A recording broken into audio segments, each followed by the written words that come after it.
Hello, hello, beautiful people. My name is Sam. Welcome to Bolt from the Blue Tarot.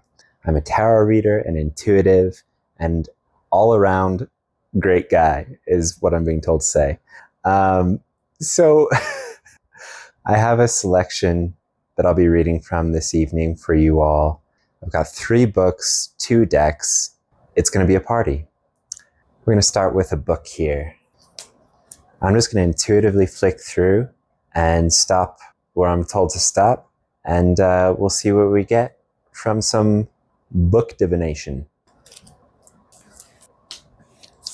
All right, you guys, we're looking at the Book of Psalms, page 162 here, and there's an illustration for this lettering at the beginning, and we're looking at the picture. So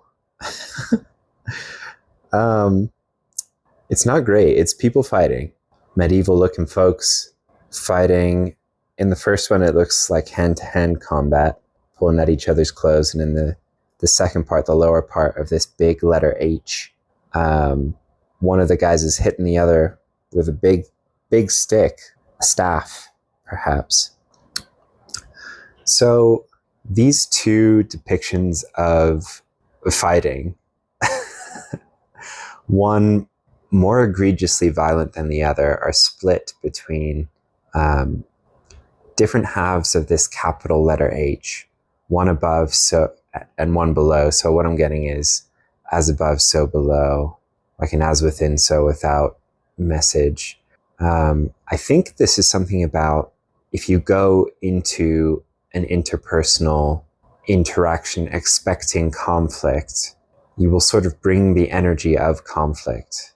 Like you may get out of an energetic exchange what you expect to get out of it. It's like by deciding this is going to be a fight, it's inevitably a fight. If you decide it's something else, or if you don't label it at all, if you just keep an open mind, yeah, that's what's being recommended. Okay, let's see. Any more from this book? All right, we're going to go to cards. Yeah, I've got the Mystic Tarot of the Saints here. Ooh, Ace of Swords. Queen of Swords. This is Joan of Arc. In this deck, the Major Arcana and the Kings and Queens, the court cards are saints. The Hanged Man, Saint Sebastian. Ace of Coins. The Lovers, Saint Valentine. 5 of Chalices, the 5 of Cups. Okay, guys, after looking at this for a little bit, pulled a couple more cards to clarify the Ace of Coins and the Lovers in this spread. Think it's all coming together. So, Ace of Swords, this is some sort of messaging that's coming in. And with the Queen of Swords, Joan of Arc, you're being asked to be very discerning about this. Yeah, I think enough said on that. You're just being asked to look at it with a keen eye. There may be a temptation. My sense is that this news is not on the surface what we might typically call good news.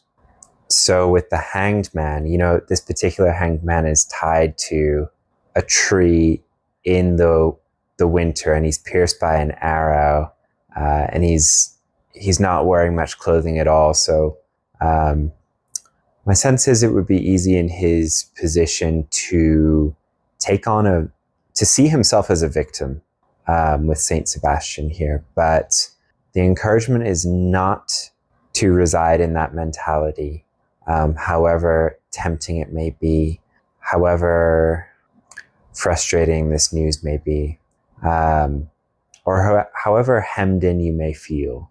Because there's encouragement here with the Ace of Coins that there is gold to be found here. I clarified the Ace of Coins, and what I got was the 4 of Chalices. And this 4 of Chalices is a guy, the 4 of Cups is always about sort of a neglected option that's being shown to you typically by spirit. But he's literally throwing them over the side of a balcony, the other 3 cups. So there's some sort of option that isn't readily apparent to you. or one that you have neglected in some sense. And there is, in this realization, this Ace of Coins, this gold. And this can be subtle as well. This doesn't have to be that you find a major win here materially, or you find a win-win in a disagreement. But, with the Lovers coming out next, there is some sort of way that you're moving forward that unites the divine masculine and divine feminine.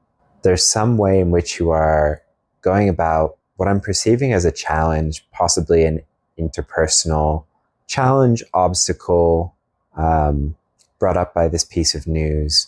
There's some way in which you're approaching it, not just from the masculine of the more combative state, the more well, let's sort this out, get this done.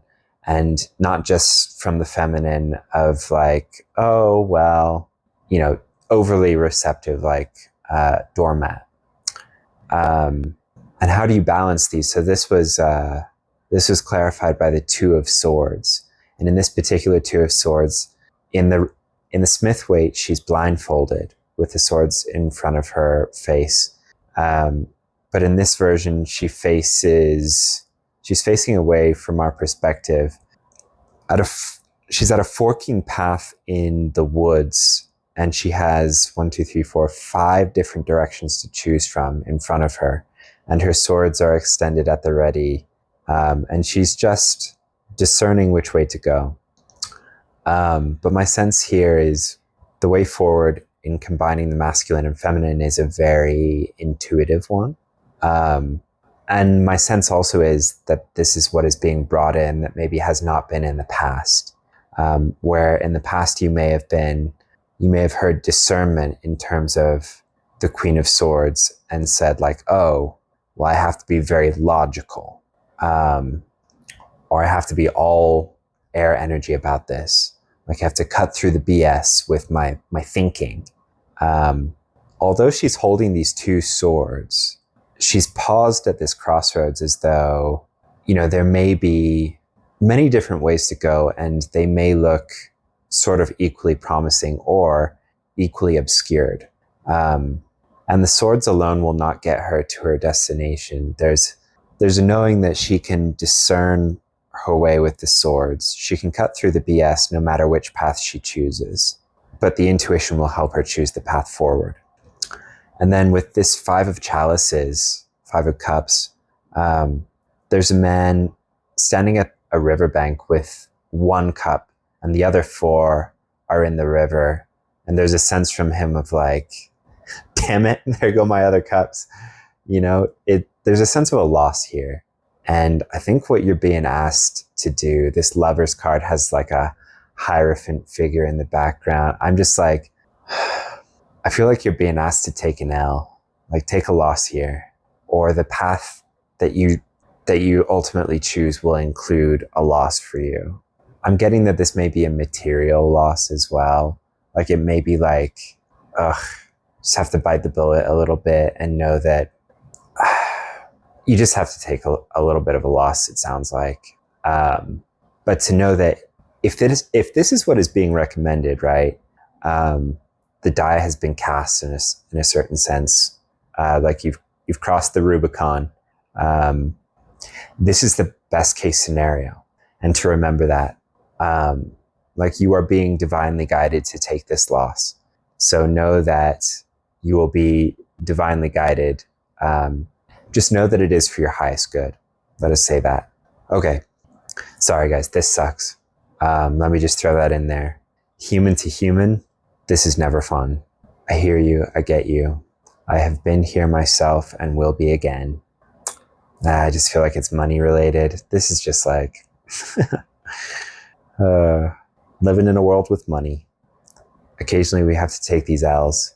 It's our car can break down and need this repair, or we take it to the shop for something minor, and they're actually it needs something major. And all of these things can creep in about are they exaggerating the nature of the necessity for this? Are they charging too much? Blah, blah, blah. But at the end of the day, it's like you really rely on the car. And if it needs this major repair, this may just be a loss that you have to take. Yeah, okay, enough said here. We're reading from a book? Yes, okay. We've got Alice's Adventures in Wonderland and Through the Looking Glass. This is by Lewis Carroll.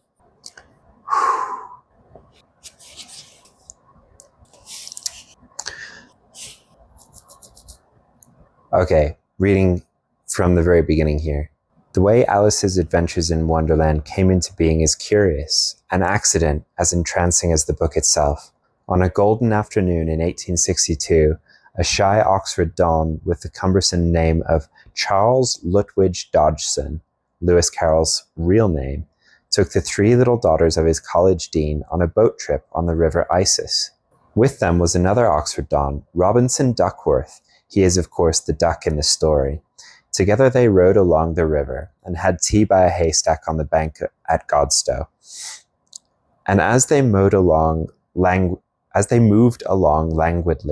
over the glimmering river, Charles Dodgson spontaneously created the world of Wonderland.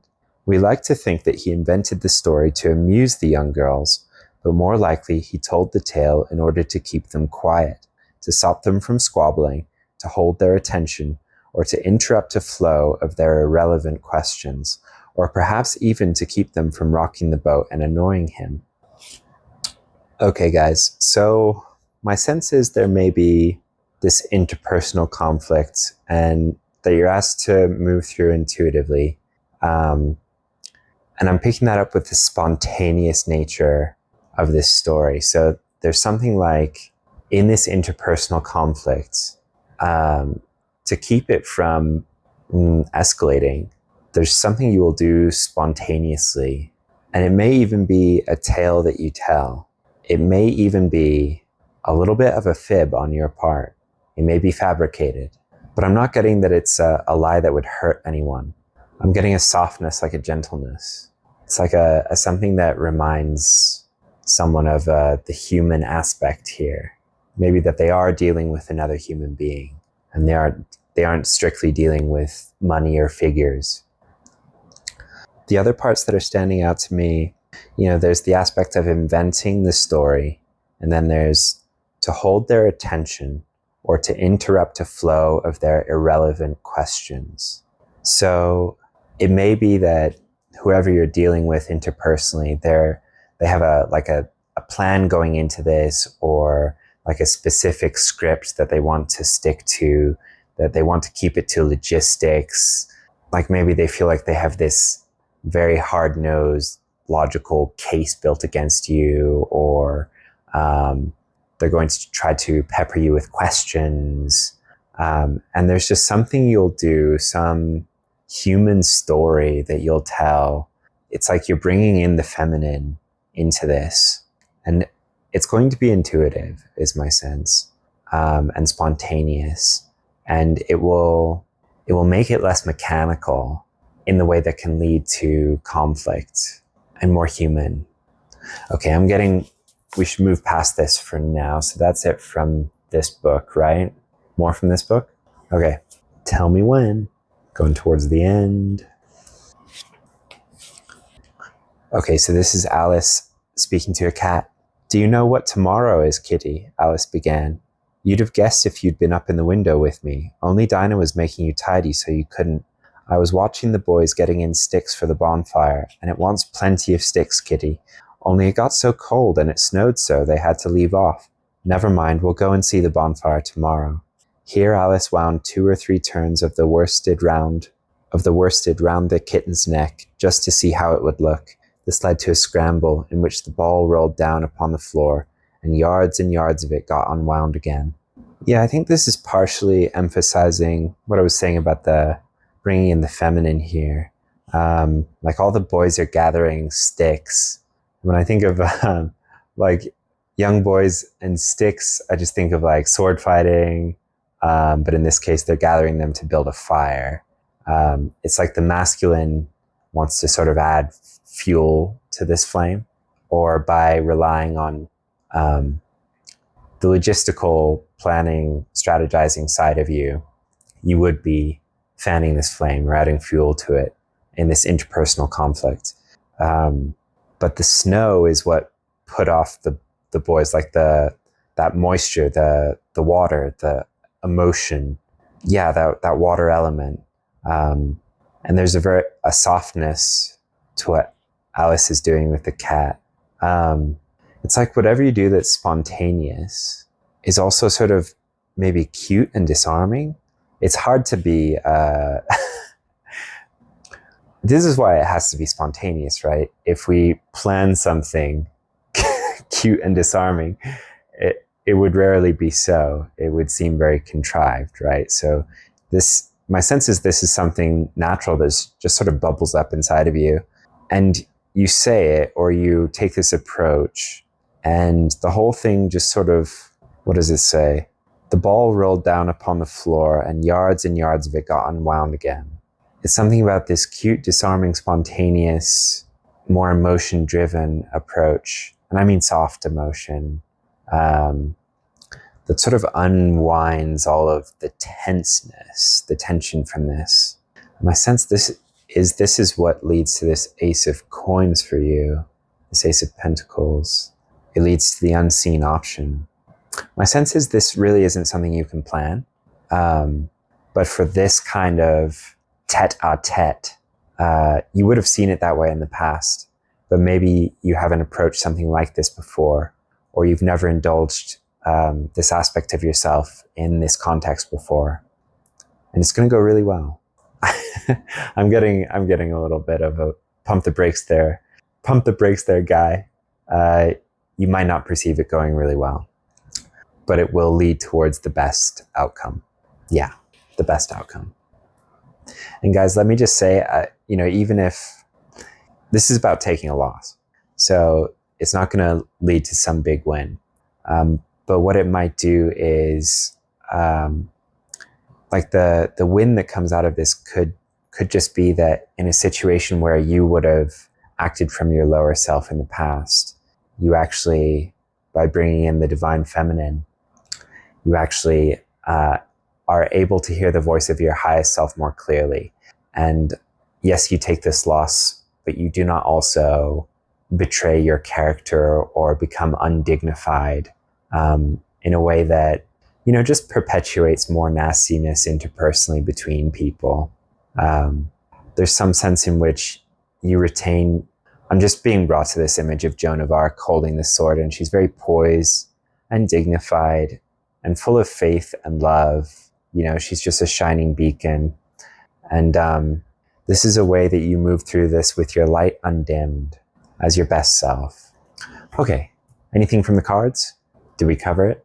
Okay, we're going to the cards. Or book first? Cards it is. Take a look at this storybook deck here.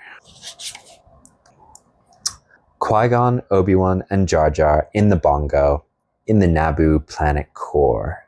So this is card number 31. This is from Star Wars Episode 1.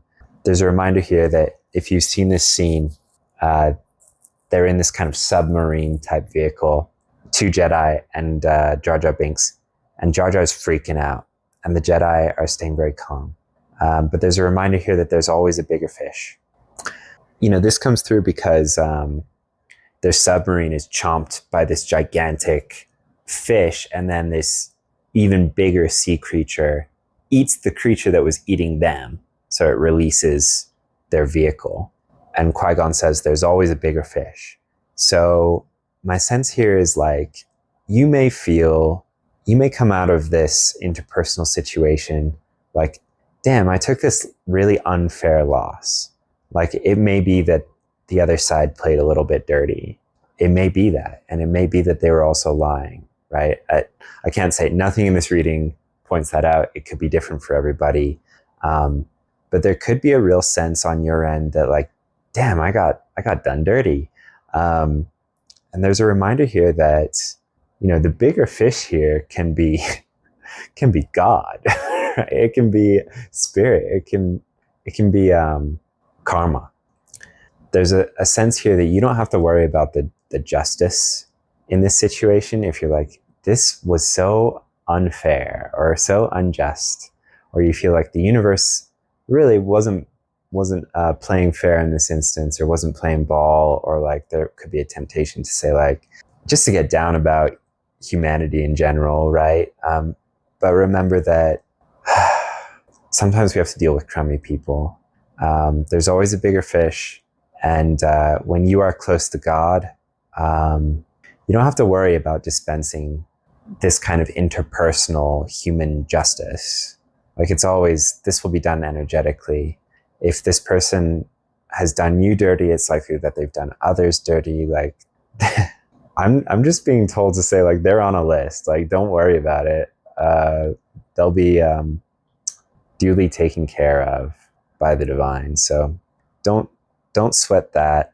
In this scene, Jar Jar is pointing out all of the negativity around them and all of the calamity. He's focusing on the really negative parts of the situation, all the ways in which they are losing, the ways they're taking L's.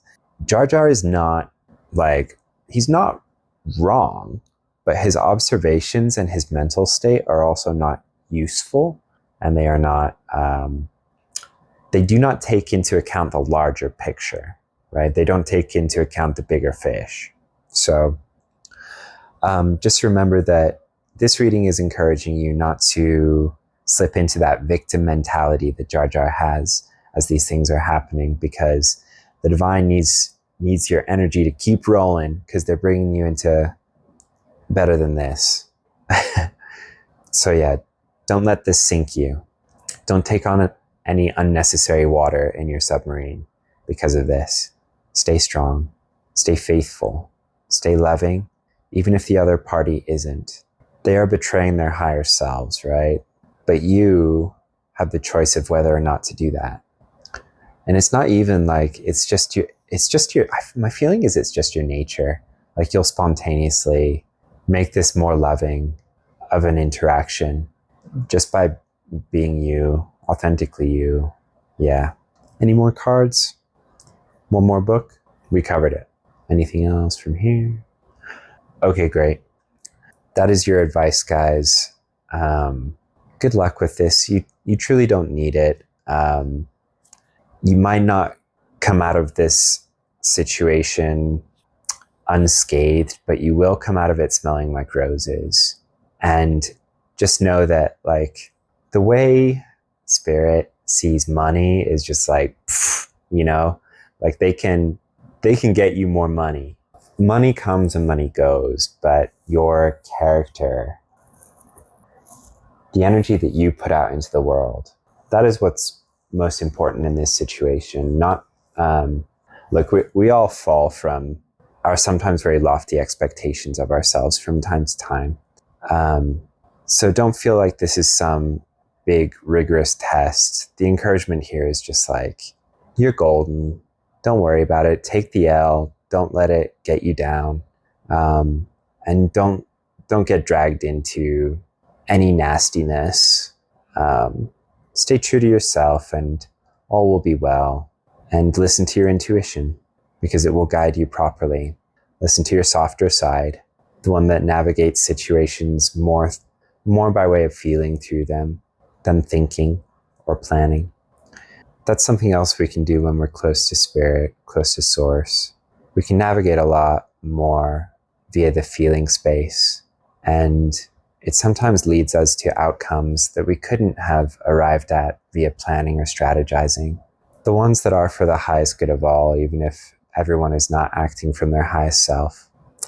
Something else I'm being encouraged to mention, I'm not sure about this, but there's a bigger picture here of like, I said this person might have done this in the past to other people, or like this is something they maybe routinely do, but my sense is it's something they see as more of a logistics thing, or more of like a black and white thing, that they don't factor emotion or other human lives into quite as much. But what you may do here is like, you may restore a kind of balance to a behavior that they would have kept doing to other people had you not had them feel this, or brought the emotional aspect to this. Like you may be, even if you take a loss, and even if it is a large one, you may give this person pause for thought, or you may change the way that they go about this in the future. Just by being you, you may stop other people from being assailed or taken advantage of in the same way. Like, your softness may undermine them in some way or show them a different side to things. Like, yeah, there's some sense in which there's a higher justice at play. There's a higher purpose here. So just have faith in that and know that you are safe. You are divinely taken care of. And you can take this loss without fear and be easy on yourself, because this is the highest solution. All right, guys, thank you for tuning in. This was very interesting, and one of those reminders that, it's possible to do everything correctly and still have to take a loss, right? And to do this with grace and compassion, most especially for yourself. Thank you for choosing to lean into love. I love you guys, and I will speak to you in the next one.